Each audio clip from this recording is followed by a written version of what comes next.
Well, go on, people. This is the Otis Jones Show, the show where I get random topics picked by AI and I get to get drunk and chat shit about them. I got called in to do a gig last minute, so I have to shoot these shows earlier on in the day, which means I got the fucking washing machine on. So it's gonna be a noisy episode, but you just have to deal with it. Hopefully the tune in the back will just like drown it out now. Boom, boom, boom, boom, boom, boom, boom. That shit hits, boy. Every time I'm editing the videos, I slightly just start barring in my head.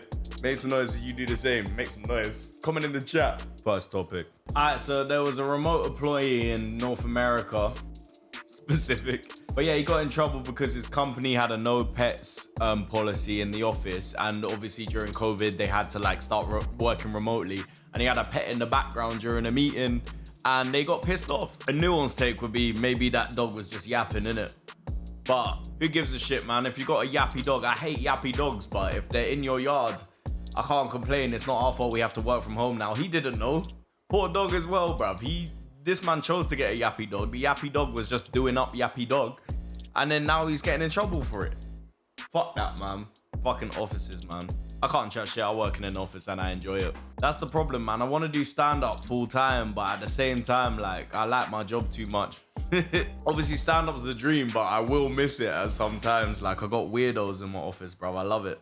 But I bring that up because I got a colleague that will just, like, regularly just have, like, we'll be in a proper professional meeting and then their cat just, like, right up to the camera. Just like, in the middle of her, like, talking about policies and that. Also, shout out to my LinkedIn, obviously, like, I just got told I had to put my pronouns on the LinkedIn. Obviously did that. I don't give a shit. Like, it doesn't affect me. Bust my pronouns on there.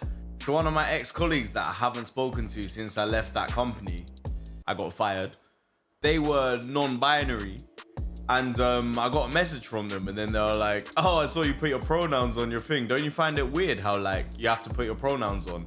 And I thought out of anyone, they would understand, didn't it? But was like, shouldn't say the name. But they were like, nah, bruv, whatever I identify as is my business. Why you gotta know, bruv? And I was just like, bruv, I never even thought about that, fam. So I changed my pronouns, bruv. It's Otis Jones, brackets, Himothy / Galame. But I don't give a fuck. I'll put pronouns wherever you need me to put pronouns. That shit doesn't affect me. I don't care about shit that affects me. Like, the manager that cut the budget on the Friday drinks, I'm beefing them, not the pronouns done. Alright, so there's companies that use AI note-taking tools that automatically transcribe and summarize meetings. I do that all the time.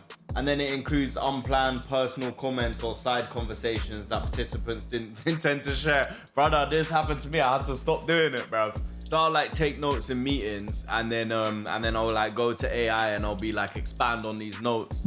And then it will like come up with like proper good stuff so that I can like pass on the message in a more professional way. But I used to just have the audio recorded and do it, and like that's when I realized the corporate world ain't shit, because we spend bare time talking about pets and shit from the last topic, especially on a video call, bruv, and you're just like waiting for some next guy to arrive and you're just making small talk with a don you don't know, bruv. When I'm in a call, I'll always like tuck my chain and thing like to look more professional. And then like the last call I did on Friday, I was literally just in there and then I turned on the fucking camera. This brother that I was on the call with looked just like me, brother. As I was talking, I was just trying to slowly be like, yeah, take out my thing, you get me? Acting like this is an icy thing. Anyway, big up. About to shout out your name, but big up the lady that bought me this. I actually love my job, bruv. Sometimes I'll be in like one of these like graffiti sprayed everywhere dive bars in Bristol, and I'll be getting to know this like left wing blue haired bartender. Blue haired's cliche, but they actually all have blue hair. Shout out this girl, yeah, she's actually so class. I'm just such a prick. I used to manage this bar, and there was this girl that came in on a trial shift, proper like stereotypical left wing white girl with blonde hair. And then I was so hungover this shift, and I was told as I like came in hungover, like I was drinking with the manager the night before. Walking, the manager's like, oh, you have to look after a trial shift tonight. It's the last second thing. And I was just like, oh. She walks in, white girl, blue hair. I'm like, hey, nice to meet you. I'm Otis. What's your name? And she goes, hi, I'm Moon. And I go, of course you are. Just walk off. No, I'm a prick. Moon's actually class though. She's such a good person, man. I'll message her. Anyway, my point is, I was in a different bar recently. As I said, I really love my job. I'm doing well. It's good. Everything's going great in my life. Don't know about yours, but you know what I mean. If you're not succeeding, then fucking sort it out, bruv. This podcast is brought to you by BetterHelp. But now I go up to the bar and me and the bartender just chatting and we're just like, yeah. So she was telling me about how she went to like a Black Lives Matter protest. And so I was like talking about experiences I've had with like the police and stuff like that. And then like she was being like empathetic, but you know when there's like a really thin line between empathy and pity, and I could tell like she passed that line and went to like pity, and like I was talking about like racism that I've been through, and I was like, wait, no, don't get it twisted. My life's way better than yours. Yeah, next fucking topic. I don't know how this episode's going. I'm fucked. So apparently peacocks escaped the Bronx Zoo and was wandering around Morris Park neighborhood before authorities rounded them up. Residents spotted the birds strolling through and called the police about them. I feel like Morris Park was mentioned in like a Fat Joe song or something, or like a Big Pun, like something, one of the Bronx rappers. So like, these peacocks were walking around the hood. Brother, you know why that's fucked? I live in a kind of hood area. If I saw peacocks here, I'm Googling it. I'm not calling the feds because I ain't a snitch. I'm Googling peacocks in my area, seeing if it's a thing before it's just something I haven't noticed before. Also, are peacocks aggressive? If they're not aggressive, bruv, I'm literally minding my business. If it hit me with one of these though, where it comes up with the beautiful patterns, and I heard that's a mating call, so like, if that happened, I'll be scared. Nah, you know what? I'll probably just fuck it. It's been a while. I'm trying to actually imagine it if I saw like a peacock in my neighborhood, like what I'd do.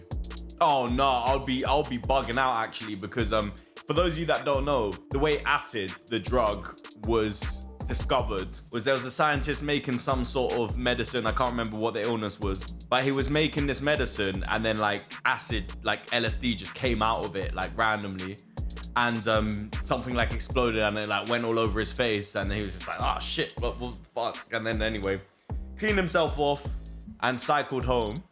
And then apparently as he was cycling home, he was going past the field and like looked at the field and started tripping balls, and there was like thousands of peacocks everywhere. So like if I just saw a peacock in my neighborhood randomly, I'll be like, I'm tripping. I'd immediately go home and just wait out the day. If I was on the way to work, I'll call in sick. I'll be like, listen, I don't know what happened. Some chemicals got mixed. I'm bugging out. I can't be talking to clients today. And then I'll do what every man does when he's trying to sober up for something. I'd wank out the mong. Anyway, my point is, don't bring a peacock to my ends, because now I've missed a day of work. I've damaged GDP in the economy, and I got a stiff towel. That's been the Otis Jones show. Shout out to all my, last one was the Bronx. Shout out to all my New York defensive midfielders. Make sure you hug your mums. And yeah, man. You know what? Hug your dad too. My dad loves a hug. I keep hearing about my brothers that don't hug their dads, man. It's sad. Hug your dad. It's easier for me because my dad's white, so they enjoy hugs. But like, still hug your immigrant dad. See what happens. Film it, send it to me. I'm curious. While you're there, I'm running out of content. Yo, like, just give him a kiss on the cheek and like whisper in his ear. See what happens then.